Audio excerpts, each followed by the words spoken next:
بنشوف حالات كتير متشخصة غلط عندها مغص كلوي وهو أصلا مش مغص كلوي. طب في سبب يعمل ألم المغص الكلوي وما يكونش ليه علاقة بالكلى؟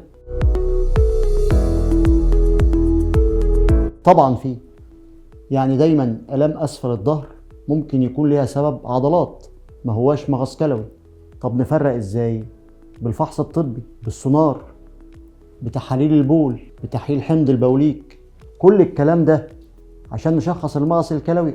لان المغص الكلوي ده من اشد انواع المغص، ليه اسباب كتير، منها رمل الكلى، حصوات الكلى. الناس اللي عندنا في مصر اللي مش مهتمين بشرب المية اكتر عرضة للمغص الكلوي، وطبعا بنقول لهم يشربوا سوائل كتير جدا عشان ده ممكن يحميهم من المغص الكلوي. انتظرونا في فيديو جديد ومعلومة طبية جديدة مع كلينيدو.